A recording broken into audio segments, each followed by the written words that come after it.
नमस्कार दोस्तों, स्वागत है आप सभी का। मैं सौरभ भारती आप सभी का हार्दिक स्वागत करता हूं।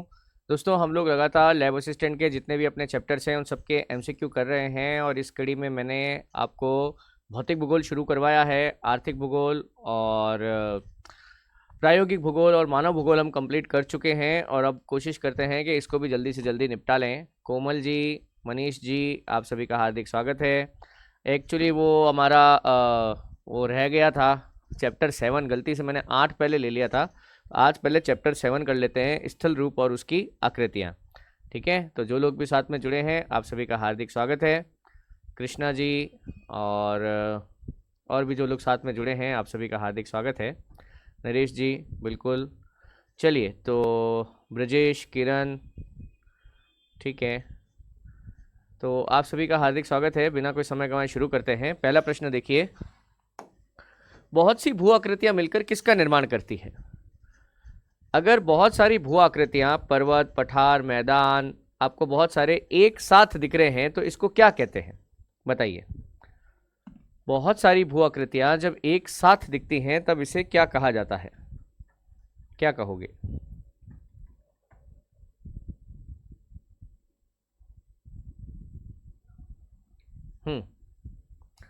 स्वागत है जितेंद्र जी, ब्रजेश जी, बिल्कुल। हाँ, 100 एमसीक्यू वाली क्लास अच्छी थी, वो मुझे पता है। देखो, इसका सही आंसर है भूदृश्य। एक्चुअल में इसको बोलते हैं लैंडस्केप। मैं अगर इंग्लिश का शब्द लिखता ना तो ज़्यादा ठीक रहता। इसको बोलते हैं लैंडस्केप। समझ रहे आप? बहुत सी भू आकृतियां मिलकर क्या करती हैं? भूदृश्य का निर्माण करती है। इसको लैंडस्केप कहा जाता है, भूदृश्य कहा जाता है। स्वागत है साक्षी जी वगैरह, सभी का स्वागत है। तो इसका सही आंसर क्या होगा? भूदृश्य। नदी की युवा अवस्था में किस प्रकार का कटाव प्रमुखता से होता है? बताइए। नदी की प्रारंभिक या युवा अवस्था में कौन सा कटाव होता है? बताइए। हम्म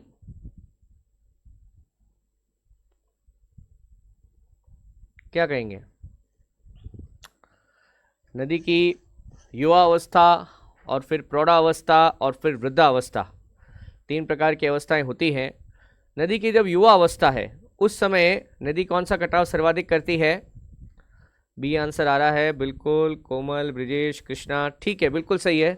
अधोमुखी यानी कि वर्टिकल कटाव, ये इस प्रकार का जो कटाव होता है ना, नदी जिस जगह से बह रही है उस जगह को और ज़्यादा क्या करती है? गहरा करती है। इसे ही अपन क्या कहते हैं? अधोमुखी या वर्टिकल कटाव। इससे क्या होती है? घाटी बहुत ज़्यादा गहरी होती है। वी आकार की घाटी का निर्माण किस प्रक्रम द्वारा होता है? किस प्रक्रम द्वारा होता है? वी आकार की घाटी कब बनती है? सभी का स्वागत है। आंसर दीजिए जल्दी जल्दी।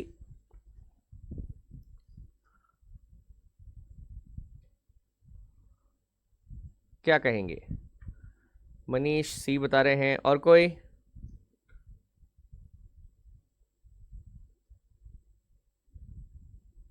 हाँ, बिल्कुल सही है। देखिए, प्रवाहित जल जो होता है, प्रवाहित जल या जो प्रवाहित जल एक्चुअल में क्या कहलाती है? नदी कहलाती है। नदियां ही जो है क्या करती हैं? इस प्रकार के वी आकार घाटी का निर्माण करती है। चलिए, गॉर्ज और कैनियन में मुख्य अंतर क्या है? भाई, जो लोग अभी जुड़े हैं सभी का स्वागत है। प्रियंका जी, स्वागत है आपका भी। आंसर दीजिए, गॉर्ज और कैनियन में क्या अंतर है?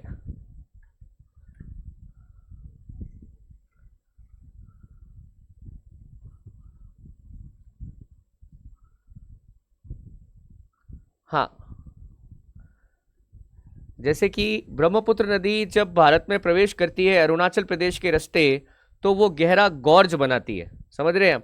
ब्रह्मपुत्र नदी जब अरुणाचल प्रदेश के रास्ते से प्रवेश करती है ना, तो क्या बनती है? गहरा गॉर्ज बनाती है। और हमारे यहाँ पे तो पेन्नार नदी है, पेन्ना या पेन्नार नदी, वो क्या बनाती है? कैनियन बनाती है। जबकि आप वहाँ जाओगे यूएसए के अंदर तो कोलोराडो नदी मिलेगी जो कैनियन बनाती है। दोनों में फर्क क्या है? गॉर्ज की चौड़ाई ऊपर और नीचे समान होती है, बात समझ रहे? जबकि कैनियन ऊपर से ज़्यादा चौड़ा होता है, नीचे आते आते क्या है उसकी, नीचे जहाँ नदी बह रही है वो क्या हो जाता है? वो संकरा होता जाता है। तो गॉर्ज की चौड़ाई ऊपर और नीचे समान होती है, जबकि क्या होता है, कैनियन ऊपर से चौड़ा होता है। और आप ध्यान रखिएगा, अगर कभी उदाहरण पूछ लें तो गॉर्ज का उदाहरण है ब्रह्मपुत्र नदी, ब्रह्मपुत्र नदी। और कैनियन का उदाहरण कभी पूछ ले तो भारत में तो है पेन्ना या पेन्नार नदी, एक ही नदी के नाम है ये, पेन्ना या पेन्नार नदी। और वैसे अमेरिका की है कोलोरेडो नदी, कोलोरेडो नदी, जो क्या बनाती है, ग्रैंड कैनियन का निर्माण करती है। विश्व का सबसे बड़ा कैनियन है ग्रैंड कैनियन, ये कोलोरेडो नदी बनाती है। कभी पूछ ले तो ध्यान रखना, ठीक है।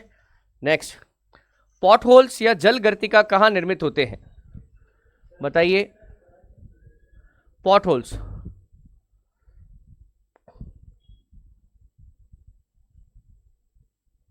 पॉट होल्स, कोई बात नहीं, आप लाइव नहीं आ पाते, क्लासेस सारी आपके ऐप के ऊपर अवेलेबल हैं, आप उस फोल्डर में जाके बाद में भी देख सकते हैं, कोई बात नहीं।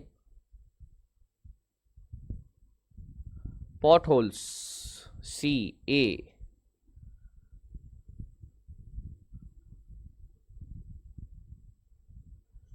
Okay okay okay. देखो क्या होता है, पहाड़ी क्षेत्रों में नदी अपने साथ बड़े बड़े पत्थर बहा के लाती है।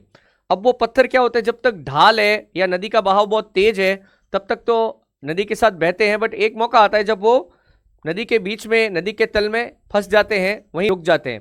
अब पीछे से जो पानी आ रहा है वो जैसे ही इस पत्थर से टकराता है वो वापस ऐसे करंट बनाता है या गोल घूमता है। तो जब ऐसे गोल घूमता है तो वहां पर जो जलाकार ऐसे पानी का गोल घूमना होता है ना, वृत्ताकार पहिए की तरह, तो उसे ही पॉट होल्स बोलते हैं। ये पहाड़ी क्षेत्रों में नदी के तल पर बनेगा, क्योंकि नदी का पानी नदी के बीच में पड़े हुए बड़े बड़े पत्थरों से क्या कर रहा है, टकराता है, ठीक है। चलिए नेक्स्ट देखिए, जलप्रपात के तल में बनने वाले गहरे व बड़े कुंड को क्या कहते हैं, जलप्रपात के, हाँ बताइए।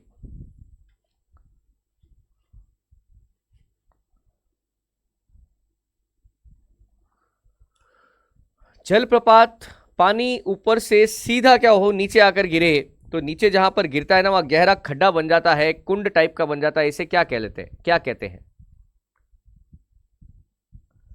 बिल्कुल ममता जी, आपको बहुत बहुत शुभकामनाएं। और बिल्कुल प्रियंका जी, यूट्यूब पे आप देखिए, यहाँ वाली क्लासेस भी देखिए, इसे कंटिन्यू करिए, ये काम आएंगे आपके।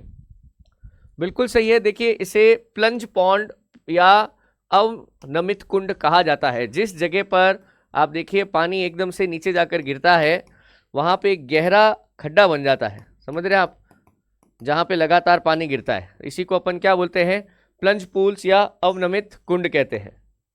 नदी के मुहाने पर जलोढ़क के निक्षेपण से बनी त्रिभुजाकार आकृति क्या कहलाती है। नदी का मुहाने का मतलब है जब नदियां समुद्र में जाकर गिरती है, वो स्थान नदी का मुहाना या माउथ कहलाता है, ठीक है। तो अगर ये त्रिभुजाकार आकृति ऐसी बन जाए, नदी के द्वारा जो भी कचरा लेके आया है, गाद लेके आया है, उससे अगर ये बन जाए तो इसको क्या कहते हैं, बताइए।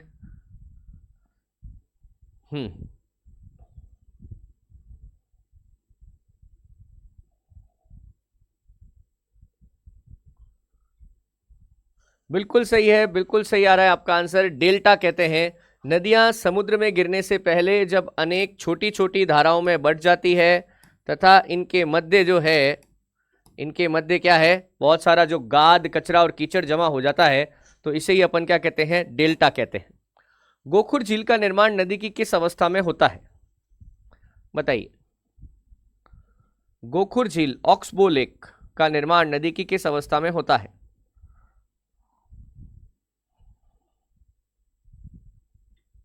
हम्म,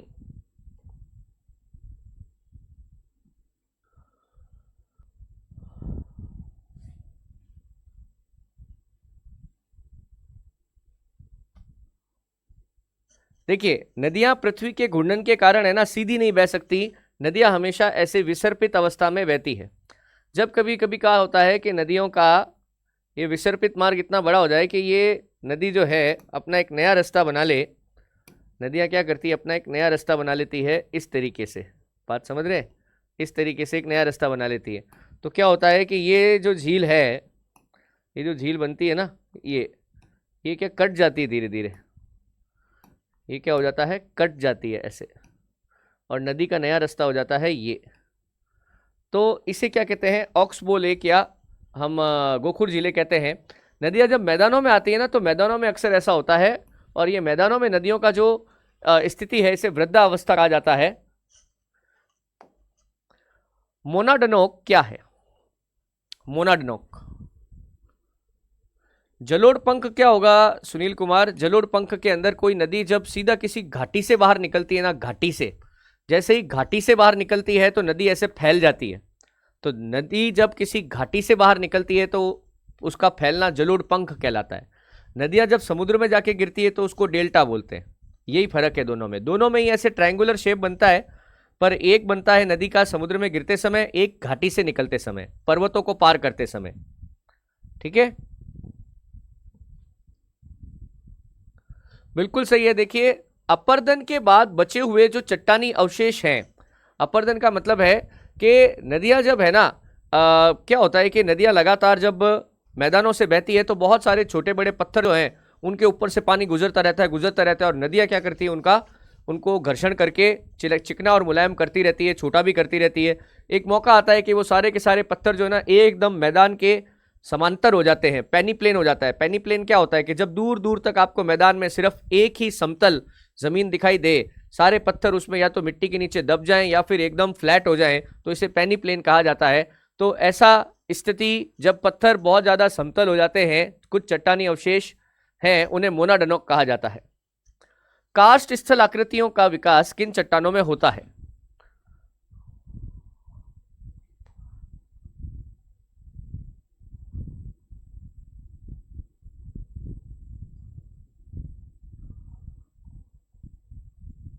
हाँ, कास्ट, ये तो आपको आना चाहिए।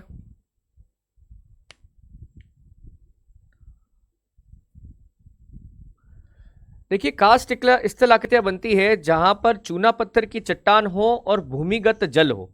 तो भूमिगत जल में क्या होता है, चूना पत्थर की चट्टान लगातार घोलीकरण होता है, सॉल्युबल हो जाती है, उसमें चूने पत्थर के कण जो है घुलते रहते हैं।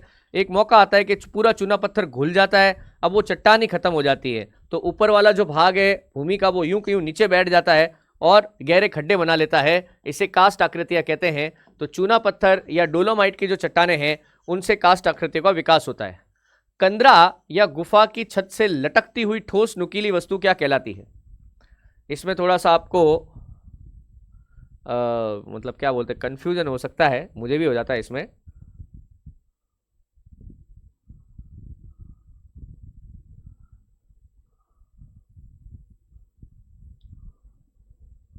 बताइए।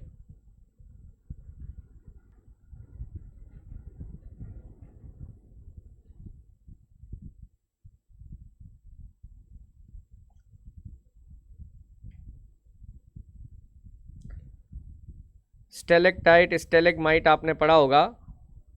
देखो, जिन लोगों को भी इसमें कंफ्यूजन होता है, मैं एक बीच का रास्ता बताता हूँ, आप क्या करिए।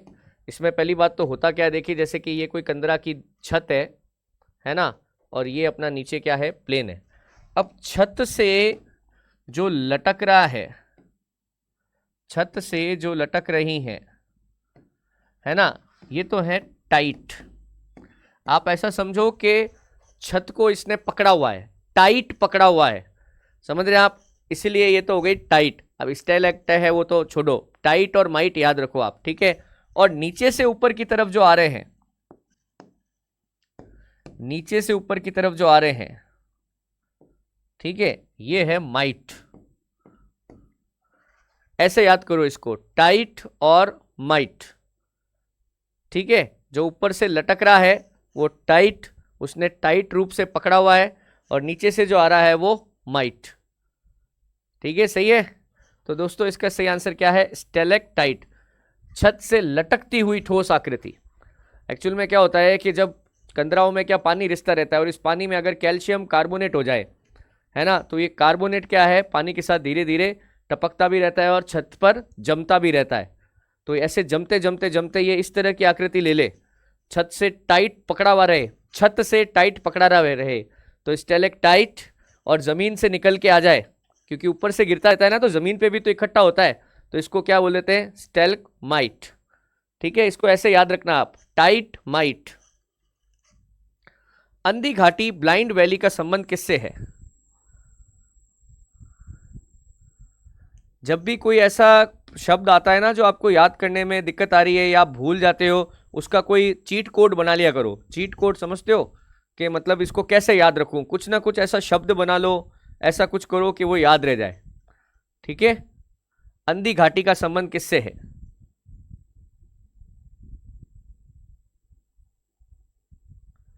कई बार क्या होता है कि नदियां जिस मार्ग से बह रही है ना, तो बीच में क्या आ जाता है, कोई सिंक होल आ जाता है। सिंक होल क्या होता है कि जब आपके जमीन के नीचे की कोई चूना पत्थर की चट्टान पूरी तरीके से गायब हो जाए और एकदम गहरा खड्डा बन जाए। अब नदी आ रही है और बीच में खड्डा आ गया, पूरा का पूरा पानी भूमिगत चला जाता है, नदी आगे जाती ही नहीं है। तो ऐसी जब कोई खड्डा आ गया है तो इसको क्या बोलते हैं? अंधी घाटी बोलते हैं। तो भूमिगत जल या नदी का ऐसे खड्डे में गिरकर भूमिगत हो जाना, इसे अंधी घाटी कहा जाता है। हिमानी द्वारा निर्मित आराम कुर्सी के समान गर्त को क्या कहा जाता है? हम्म हिमानिया, बर्फ जो बह बहकर नीचे आती है, बर्फ की चादर, उसे हिमानी कहा जाता है। तो अगर कोई आराम कुर्सी के तहत, आराम कुर्सी पता है आपको, ये इस तरह की आकृतियां बन जाती है ना, तो इसको क्या कहते हैं? हिमानी द्वारा निर्मित कोई आराम कुर्सी है, उसे क्या कहा जाता है?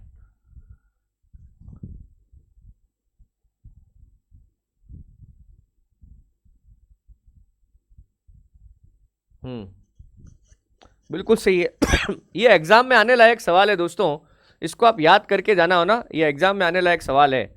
इसको अपन क्या बोलते हैं? सर्क बोलते हैं। क्या बोलते हैं? सर्क। अंडे की टोकरी जैसी स्थलाकृति को क्या कहा जाता है? वही हिमानियों द्वारा ही बनती है ये भी, पर ऐसे अंडे की टोकरी होती है ना, तो ऐसे ऐसे बन जाता है ये, ऐसे ऐसे। इसको क्या बोलते हैं? अंडे की टोकरी जैसे स्थलाकृति को क्या कहा जाता है? ये हिमानियों के द्वारा बनाए गए अंडाकार टीले टाइप के हैं, टीले। समझ रहे हैं आप? इनको क्या कहते हैं?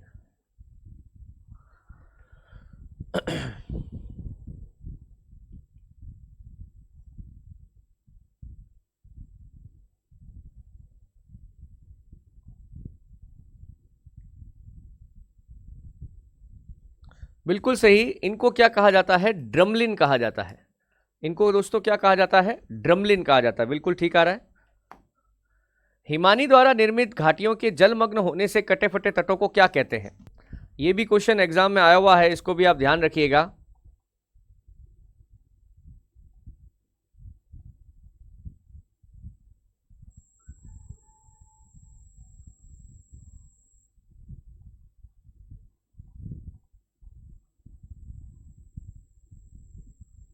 हम्म हाँ, आज काफी ज्यादा आंसर बी आ रहे हैं, मैं भी यही देख रहा था कब से। आंसर बार बार बी आ रहा है, कहना पड़ेगा इसको, क्या हर चीज का क्या आंसर बी रख देता है। फ्योर्ड, बिल्कुल सही है। फ्योर्ड का तट ये नॉर्वे, स्वीडन, डेनमार्क, इस तरफ जो है ना, यहाँ पर आपको फ्योर्ड तट मिलते हैं। ये क्या है, बहुत ही मतलब जलमग्न रहते हैं, पर ज़्यादा गहरे पानी में नहीं होते हैं फ्योर्ड तट। समुद्री नहरों लहरों द्वारा निर्मित वह स्तंभ जो मेहराब के टूटने से बनता है। हाँ, सारे तो नहीं आए हैं बी, बट हाँ अधिकतर क्या थे, सारे बी ही थे।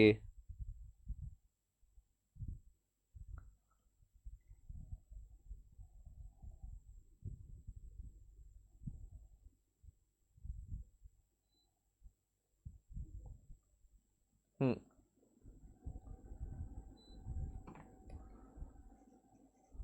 बिल्कुल सही है। देखिए, इसको कहते हैं समुद्री स्टैक। इसको क्या कहते हैं? समुद्री स्टैक। ठीक है। जब कभी भी क्या होता है, लहरों द्वारा, समुद्री लहरों द्वारा जो स्तंभ निर्मित होते हैं ना, है ना, तो तट के जो मेहराब होते हैं ना, उनकी छत गिर जाती है। इसको क्या कहते हैं? है ना, हाँ, समुद्री स्टैक। किसी द्वीप को तट से जोड़ने वाली रेत की पट्टी क्या कहलाती है? हाँ, एक्चुअल में क्या है यार, वो इंग्लिश में मेरे को पता है, बट वो इंग्लिश में लिखने का कारण ये है कि कई बच्चे इंग्लिश मीडियम के हैं, इस वजह से मेरे को लिखना पड़ता है। हाँ,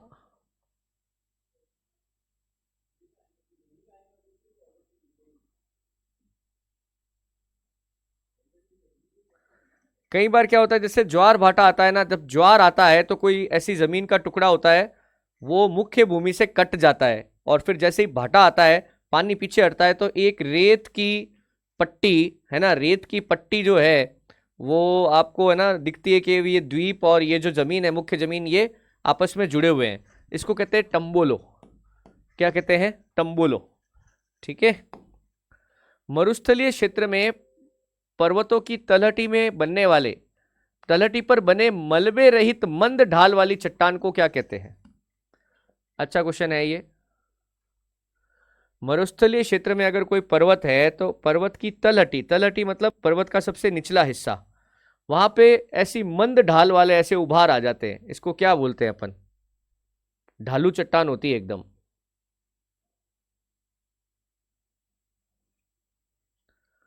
हाँ,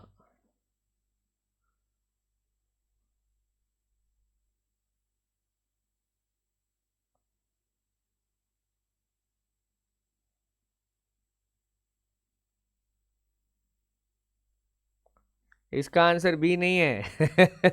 इसमें आप फंस गए। इसका आंसर है पेडिमेंट। हर बार थोड़ी बी होगा, ठीक है, ज्यादातर बी थे माना मैंने, और सारे बी थोड़ी हैं। इसका सही आंसर क्या है? पेडिमेंट। ठीक है। बरखान क्या है? बरखान। हाँ जी, बरखान क्या है? जूम इन जूम आउट हो रहा है, मुझे करना नहीं आता है, देख लेता हूं मैं।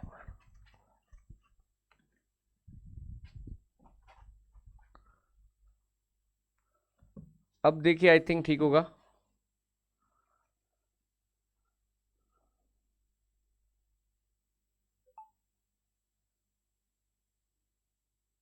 अब ठीक दिख रहा है आपको? हम्म। बरखान क्या है? देखिए, बरखान है अर्धचंद्राकार बालू का स्तूप, है ना। सर्वाधिक हानिकारक जो है, सर्वाधिक हानिकारक है पर्यावरण के लिए, वो बरखान ही है, क्योंकि ये पवनों के प्रवाह के साथ सबसे तेज अपना स्थान बदलते हैं और मरुस्थलीकरण को बढ़ावा देते हैं। ठीक है, मरुस्थलीकरण को बढ़ावा देते हैं बरखान। मशरूम रॉक या छत्रक शैल का निर्माण कैसे होता है?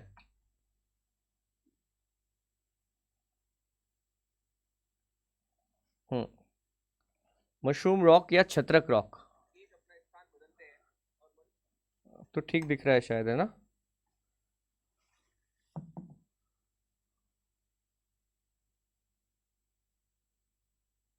हम्म। ओके। मशरूम रॉक या छत्रक शैल का निर्माण किसके द्वारा होता है? बिल्कुल सही है।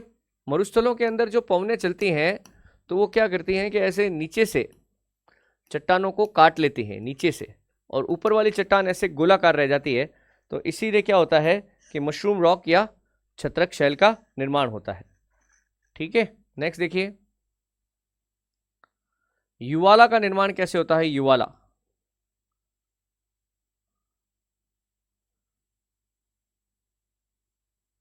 युवा का निर्माण कैसे होता है?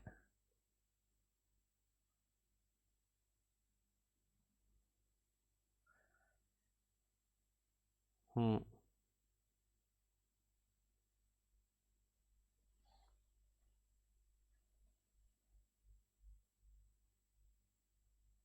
देखिए, जमीन के नीचे कई सारे घोल रंध्र, घोल रंध्र क्या है कि जहां से पानी लीकेज होके जो अपना रास्ता बना लेता है, तो कई सारे क्या है, नीचे गहरे गहरे खड्डे बन जाते हैं। जब ये सारे खड्डे आपस में मिल जाते हैं ना, तो क्या बनता है? युवाला बनता है। कई घोल रंध्रों और डोलोमाइट के मिलने से क्या बनता है? युवाला बनता है। ठीक है। नेक्स्ट देखिए, पवन द्वारा उड़ाए गए सूक्ष्म धूल कण के निक्षेप क्या कहलाते हैं? पवनों द्वारा उड़ाकर लाए गए सूक्ष्म धूल कण क्या कहलाते हैं? हम्म।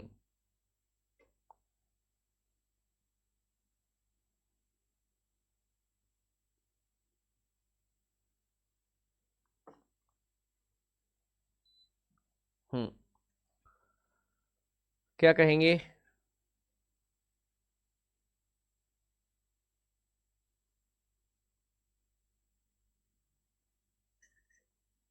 बिल्कुल सही है। पवनों द्वारा उड़ाकर लाए गए सूक्ष्म धूल के कण से जो मैदान बनते हैं, ये एक्चुअल में मैदान होते हैं। ये क्या बनते हैं? मैदान होते हैं। इन्हें लोयस कहते हैं या लोयस का मैदान बोलते हैं। एस्कर किस प्रकार की स्थल आकृति है? एस्कर, एस्कर किस प्रकार की स्थल आकृति है?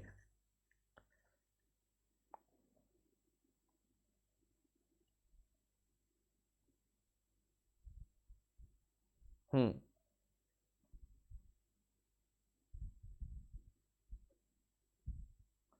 एस्कर, एस्कर कब बनता है? सुनील ए, नीलम, मनीष, प्रियंका, कृष्णा बी, बिल्कुल सही है। देखिए, हिमानियों द्वारा, जब हिमानिया क्या होती है, बर्फ की नदी होती है। अब बर्फ तो बहते बहते नीचे आती है, बर्फ जब बहुत ज़्यादा नीचे आ जाएगी तो पिघलेगी, उसका पानी बन जाएगा। अब पानी क्या करेगा, अपने साथ जो बारीक मिट्टी बहा कर लाई है ना, उस मिट्टी को लेकर आगे निकल जाएगा, है ना। तो ये मिट्टी के जमा होने से जो लहरदार लहरदार निक्षेप बनते हैं, उन्हें क्या कहा जाता है? एस्कर कहा जाता है। निम्न में से कौन सा एक अपरदनात्मक स्थल रूप है? अपरदन से बनता है।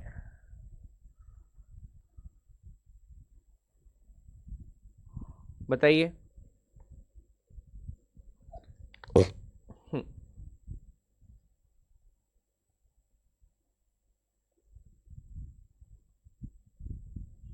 हम्म।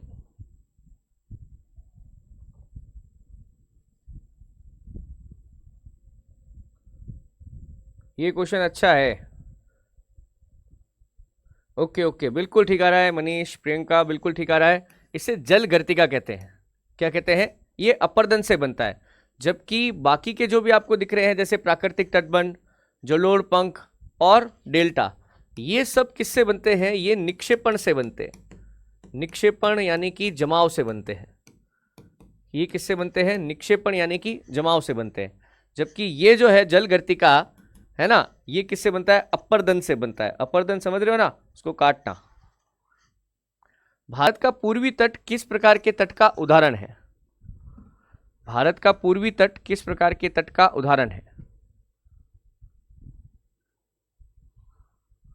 पूर्वी तट।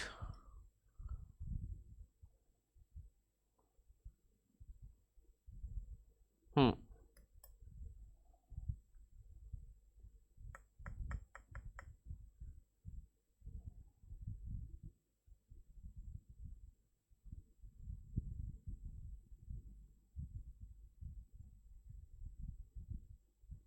देखो, भारत का जो पूर्वी तट है ना, ये निम्न अवसादी तट का उदाहरण है। कैसा? अवसादी तट का उदाहरण है।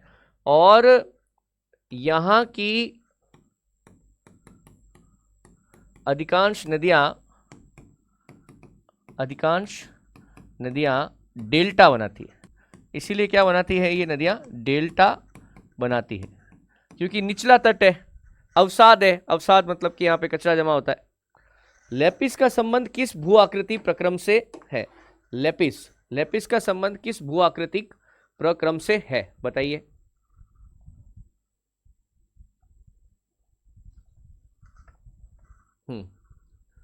क्या कहेंगे? लेपिस का संबंध।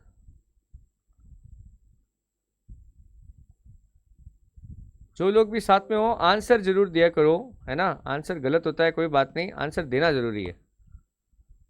जितनी गलतियां करनी है हम अभी कर लेंगे, आगे की कोई गुंजाइश नहीं रखेंगे। हम्म। बिल्कुल सही है। देखिए, भूमिगत जल और खास करके चूना पत्थर की चट्टानें, तो जहां जहां चूना पत्थर की चट्टान होती है, वहां पे वो क्या है, पानी के साथ, भूमिगत जल के साथ गल जाती है, तो वो जगह नीची बैठ जाती है। तो लगातार जो ऊबड़ खाबड़ धरातल है ना, उसे क्या कहते हैं? लेपिस कहते हैं। ये भूमिगत जल के कारण होता है। और मैं लिख देता हूं, ऊबड़ खाबड़ धरातल। ऊबड़ खाबड़ धरातल। देखो, जमीन का कभी भी नीचे बैठने का सवाल होना कि जमीन ऐसे नीचे बैठ जाती है, मोस्टली वो कास्ट आकृति होगी या चूना पत्थर से बनी होगी। हिमानी क्षेत्र में भेड़पीठ शिला, रोश माउंटेनी का निर्माण किसके द्वारा होता है? भेड़पीठ शिला। एक्चुअल में क्या होता है, हिमानिया में काफ़ी वेट होता है, भार होता है। जब हिमानिया ऐसे बहती है और नीचे कोई चट्टान आ जाती है, तो चट्टान को घसती है और चट्टान एकदम चिकनी हो जाती है। समझ रहे? भेड़ की, मतलब भेड़ के बाल हटा दे तो ऐसी चिकनी हो जाती है, इसलिए इसका नाम है भेड़ पीठ शिला, है ना।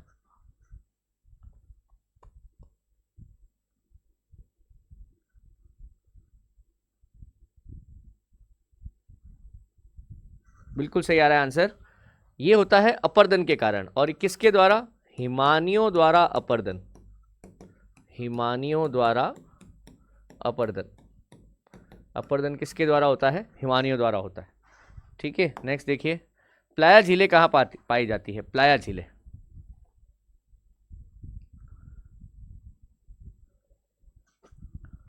प्लाया झीलें कहाँ पाई जाती है?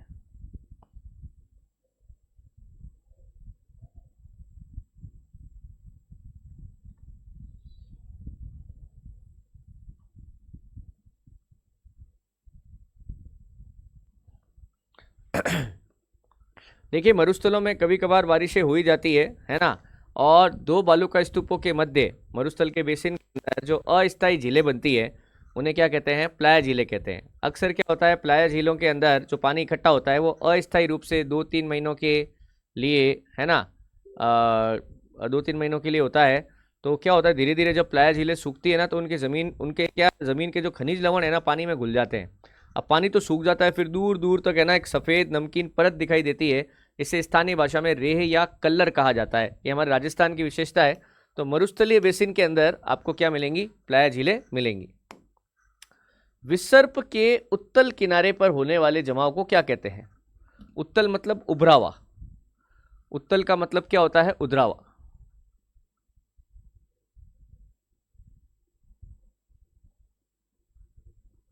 अंदरूनी भी कह सकते हो, अंदर वाला किनारा। उत्तल का मतलब अंदर वाला किनारा, इसको क्या कहते हैं? नदी का जो मोड़ होता है ना, मोड़, उस मोड़ को क्या कहते हैं? विसर्प कहते हैं। नदी के मोड़ को क्या कहा जाता है? विसर्प कहा जाता है।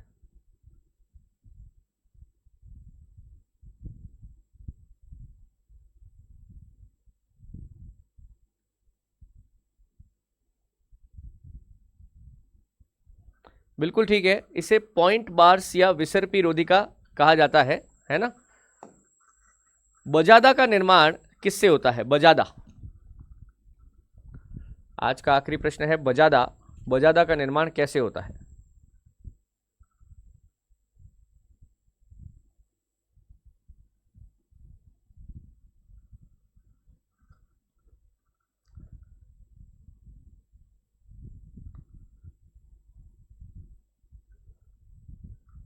हम्म